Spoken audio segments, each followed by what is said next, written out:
Alright, how's it going, guys? I'm here for week 5, I think, of the IPA, International Pokemon Association. So, I mean, the battle wasn't, like, immaculate or anything, but it was a pretty good battle, I suppose. And, I mean, I thought I'd put it up just anyways, because, I don't know, I hadn't really been putting very much up on my channel for a while, so I'm like, yeah, I may as well just add this, so I have something to go up, I suppose.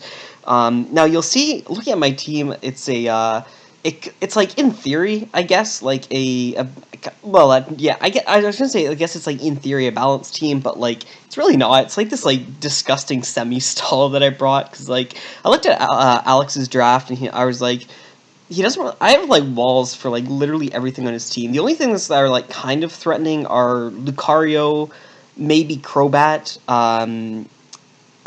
Crocodile basically was scaring me from bringing Marowak, but I brought Marowak in the end because I don't know. Like I don't know. I like Crocodile would get. Oh shit! What am I saying? I brought Colperberry Marowak so I could burn the Crocodile. That's right. I almost forgot. Yeah, the set was fire. I brought Colperberry Marowak. That's right. So my Altaria lives hits from like almost pretty much any Victini set. Like especially offensive, banded V creates. So I've like pretty much almost completely spit F, and then like a nature and a little bit of defense for like taking banded V creates after rocks or something. So it was pretty much especially tailored to take it on. It's a pretty nice team. I've got Rest Talk. It was originally like the Crocoon set on Mesprit, but I was like, you know what? Why don't I just use Thunder Wave, because it's the best move in the entire game. So I dropped a Calm Mind for Thunder Wave, and then I've just got the only really offensive thing on the entire team is Nidoqueen.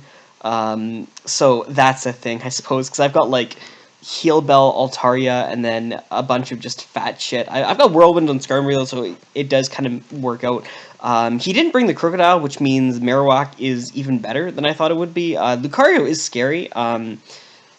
I think he didn't bring Nasty Plot, but I think if he brought Nasty Plot, it would be like disgustingly good. So luckily enough, he didn't bring that. But I guess we'll just jump into the battle. Let me just make sure. Yeah, everything's okay. Everything's a-okay. So I'm gonna lead off with Marowak because it's got pretty good lead against the majority of things that he'd lead with to gain momentum, other than Hydra. But Hydra's not really a threat. So I get Rocks up as he goes into Crobat, and I can just burn this and. I mean, that's going to make like just everything a lot easier for me to deal with, I suppose. So yeah, we get the burn off on that, and like he can't really do much to Marowak either, and I can Wish Pass into it. But I just go out and Skarmory right here on him, and he pulls out into the Hydreigon, which isn't really a threat because, like I said, I've got like Audino is just Audino's so good, dude. Like in League, like this thing is so cheap, man. Like people be disrespecting the Audino. I can just knock off as the Crobat comes right back in. I think my only two moves are knock off and Thunder Wave. I'm pretty sure, but like this doesn't do anything to me, especially because he's burned. So I can throw off a Wish, and then I can pass into pretty much anything. And like I don't need to pass it, but like I don't really like Nidoqueen taking chip damage anyways. So it's just better in case he wanted to attack Nidoqueen on switch in, but he didn't. So that's pretty good. Ice Beam does a lot of damage, and like that's non-super effective and non-stab, and it still does like 50. So that's a lot. I was really contemplating going for Earth Power right here, but luckily enough I didn't, and we actually burned the Yachi Berry, so that's really nice. Again, I don't want to take damage on Nidoqueen because it's a really good Pokemon, especially for like Lucario. It can live a hit from Lucario, and I've got like Audino in the back, so there's no reason to ever not go into that. Again, I'm playing stall, so we just click buttons, we just click Wish, and I can, like I said, I could have gone into Nidoqueen here, and that probably would have been the better play, but I go into Marowak because I want to get Rocks up, and he misses Toxic, which doesn't matter mathematically at the end of the game, because I do Heal Bell it away, and other things happen, so yeah, I Heal Bell it away before it would have done enough damage to be relevant. I can get Rocks up here, and like he's going to defog, but he has to take an additional 12%. Well, I guess technically 6. Yeah, I guess like he has to take additional damage from burn because like he roosted right there, and if I would have just switched, he would have switched there. But he has to take a little bit of extra damage right there on the to do the defog, I suppose you could say. And I'm able to Thunder Wave the Hydra as it comes in. He doesn't have a Cleric, so this is just really nice because I mean Thunder Wave is a good move. We all know that. Again, I'm playing stall, so we don't make plays. We just go hard into our specially defensive Pokemon. We get the paralysis. He has no, I'm thinking of a different thing. But yeah, that works out, I suppose, for me, because I have a Wish in the air, so I can just pass into Nidoqueen, and like I said, Nidoqueen is just so good versus his team. Like, it basically gets a kill versus everything. In general, I go for Sludge Wave, because like Nidoqueen kills everything. If he goes into Manectric, it dies to that, to Sludge Wave plus Sucker Punch anyways. Sucker Punch is just there for, like, lack of a better move, I suppose you would say. I go into Mesprit right here, as he goes for Hidden Power. I don't know what Hidden Power it is, but it does a hell of a lot, so that's Spexaruni right there. Yeah, Mesprit was my initial answer to it in the first place anyways. If he was, like, I'm fully physically defensive. I mean, I think I thought he was gonna bring physical, which I suppose special does make a lot more sense. But yeah. Anyways, yeah, and back out into Audino. Not very much is really happening. We just throw wishes into the air again. This is basically just semi-stall, probably even closer to just regular stall, but.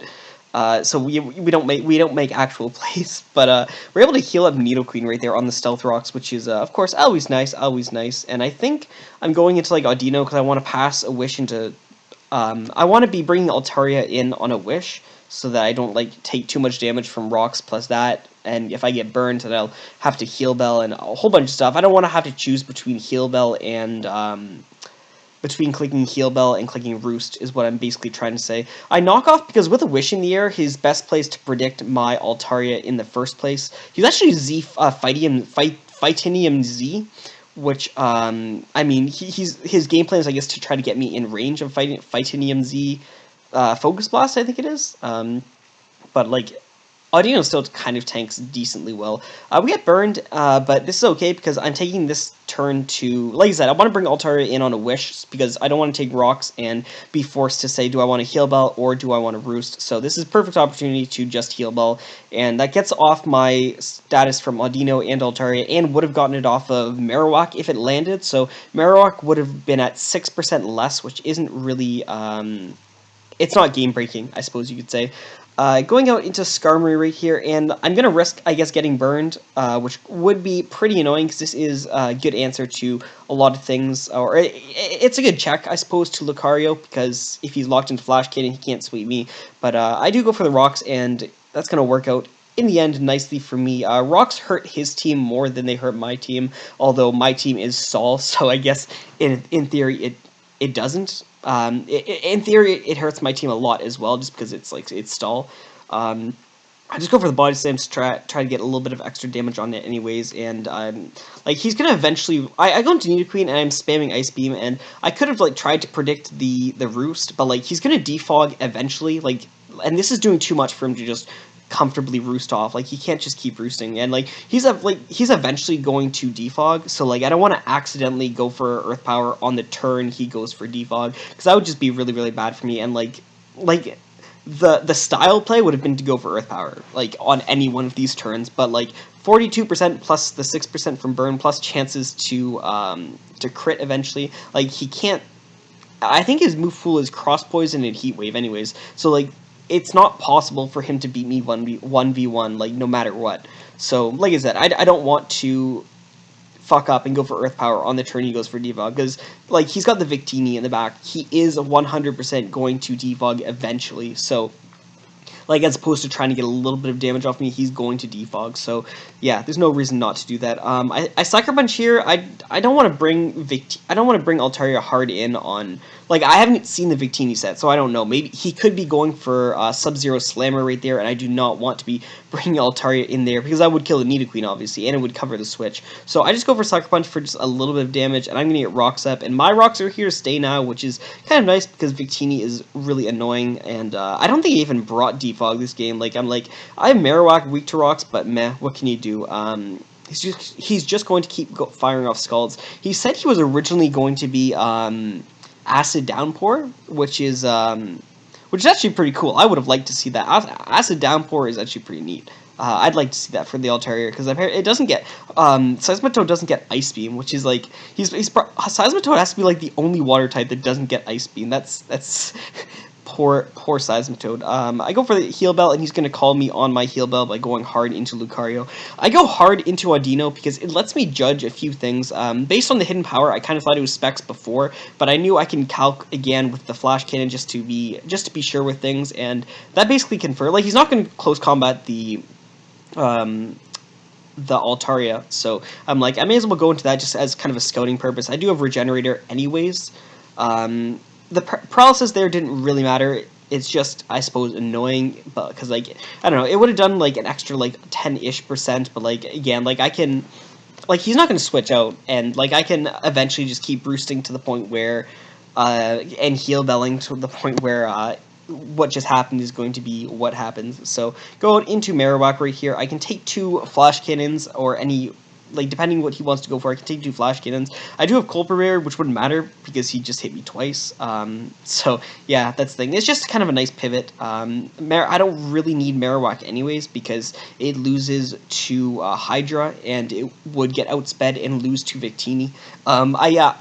I make the play that all stall players do. They just click, if you're ever in on a Pokemon who's paralyzed, you click Thunder Wave. That's what you always do. He wouldn't be able to kill me there, so the paralysis didn't really matter.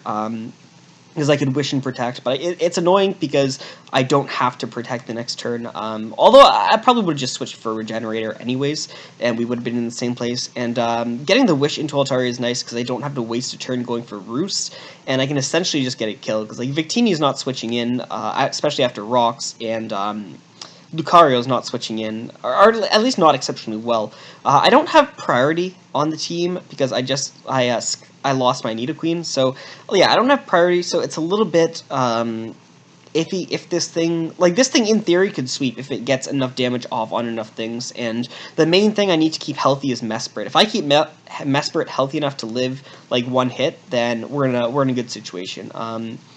So yeah, that's my analysis. So I Thunder Wave because it covers the options of him staying in and the options of him like not staying in. But yeah, you'll see right there, 42%. That's not get to it killed after Rock's EVs that we've got right there. So that's pretty nice. I just go for Body Slam because if he stays in, it deals Body Slam damage to Victini, and if he switches, then it gets enough damage off onto Lucario that it's favorable for me.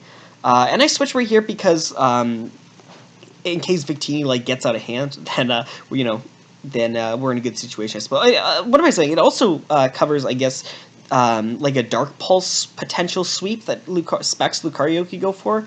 Like, if he was like Specs and I didn't have Altaria, then he in theory could sweep, because like Skarmory is like weak, especially defensive. Like, I think I'm Fizdef for Lucario, which I thought was going to be. But yeah, if he was like Specs Dark Pulse, then he wouldn't be able to kill Altaria, because I'm not Culper Mesprit, as I mentioned. So it was just kind of an insurance policy. Marowak wasn't helping anyways, so it was just the best scenario anyways. And then, like I said, Skarm comes in. He can't lock himself into any move to win the game. Like, even if he crit Skarmory, Mesprit still lives a hit and kills it with Psychic right back, and he couldn't lock himself into Dark Pulse, he couldn't lock himself into, I don't know what Hidden Power was. It's not Hidden Power Ground, it might be like Hidden Power, I don't know, Water? Like, I think he went for it on Marowak, so it would make sense if his Hidden Power covers Marowak and Nidoqueen, so I guess it could be Hidden Power Water, but I'm not entirely sure. Yeah, and it's not Hidden Power Dark, obviously, because he has Dark Pulse. But yeah, that's the game, I suppose. Disgusting team that I brought. Next game, I'll make sure to bring some fire, probably, if I remember. But yeah, that's it.